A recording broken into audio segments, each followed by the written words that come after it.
Canada के प्रधानमंत्री Justin Trudeau ने सत्ताधारी लिबरल पार्टी के नेता पद और प्रधानमंत्री पद से इस्तीफा दे दिया है। हालांकि लिबरल पार्टी के नए नेता चुने जाने तक ट्रूडो प्रधानमंत्री बने रहेंगे। ट्रूडो ने कहा कि वे प्रधानमंत्री और पार्टी के नेता के तौर पर इस्तीफा देते हैं और अगला नेता चुने जाने तक वह पीएम पद संभालेंगे। सोमवार सुबह स्थानीय समय के मुताबिक प्रेस कॉन्फ्रेंस में जस्टिन ट्रूडो ने इस्तीफे की घोषणा करते हुए कहा, प्रधानमंत्री के रूप में हर दिन सेवा करना मेरे लिए गर्व की बात रही है। हमने महामारी के दौरान सेवा की, मजबूत लोकतंत्र के लिए काम किया, बेहतर कारोबार के लिए काम किया। आप सभी को पता है कि मैं एक फाइटर हूँ। जस्टिन ट्रूडो ने कहा कि 2015 में जब मैं प्रधानमंत्री बना तब से कनाडा और इसके हितों की रक्षा के लिए मैं काम करता आ रहा हूँ। मैंने मध्य वर्ग को मजबूत करने के लिए काम किया है। देश को महामारी के दौरान एक दूसरे का समर्थन करते देखा है। फिलहाल जस्टिन ट्रूडो अपनी पार्टी के नेताओं के बढ़ते दबाव के बाद सोमवार को बड़ा फैसला लिया। उन्होंने कनाडा के पीएम के पद के तौर पर इस्तीफा दे दिया। भारत विरोधी बयानों और अघोषित एंटी इंडिया कैंपेन को लेकर ट्रूडो अपने घर और अपनी पार्टी में ही घिरते जा रहे थे।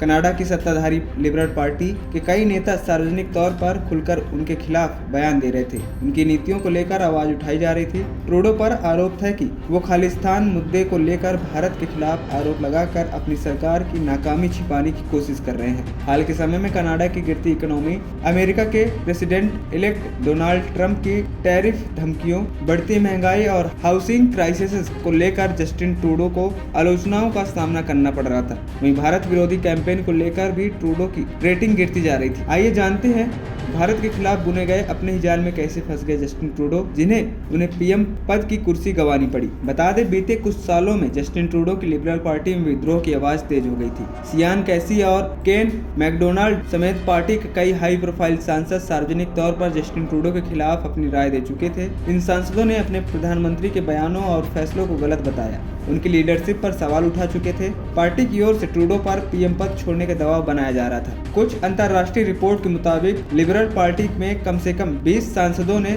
जस्टिन ट्रूडो के प्रधानमंत्री पद से इस्तीफे को लेकर पिटीशन पर साइन किए थे। वहीं ट्रूडो ने दुष्प्रचार किया कि भारत आपराधिक गतिविधियों को स्पॉन्सर करता है। उनके इस दावे की घरेलू और अंतर्राष्ट्रीय स्तर पर तीखी आलोचना हुई। आलोचकों का तर्क है कि ये आरोप कनाडा में खालिस्तानी सिख वोटर के आधार पर एक वर्ग को आकर्षित करने का एक प्रयास है। इस कदम को कुछ लोग राजनीतिक से प्रेरित मानते हैं। हालांकि ट्रूडो की यह रणनीति उल्टी पड़ती दिख रही है। वहीं इसके साथ ही भारत और कनाडा के बीच राजनीतिक तनाव की शुरुआत सितंबर 2023 में हुई। जस्टिन ट्रूडो ने खालिस्तानी आतंकवादी हरदीप सिंह निज्जर की हत्या में भारतीय संलिप्तता के आरोप लगाए। निज्जर को कनाडा में एक सिख मंदिर के बाहर गोली मार दी गई थी। भारत ने इन आरोपों को सिरे से खारिज करते हुए कनाडा से सबूत मांगे, लेकिन ट्रूडो सरकार ने बार बार मांगने के बाद भी कोई सबूत नहीं दिए। इसके बाद से नई दिल्ली और ओटावा के बीच तनाव बढ़ता ही रहा। ट्रूडो ने दुष्प्रचार किया कि भारत आपराधिक गतिविधियों में शामिल रहता है और इसको स्पॉन्सर करता है। उनके इस दावे की घरेलू और अंतर्राष्ट्रीय स्तर पर काफी तीखी आलोचना की गई। भारत जैसे बड़े व्यापारिक और कूटनीतिक साझेदार से खराब संबंध कनाडा के लिए घाटे का सौदा साबित हुआ। ट्रूडो की भारत विरोधी राजनीति ने उन्हें अंतर्राष्ट्रीय मंच पर अलग थलग कर दिया। ब्रिटेन,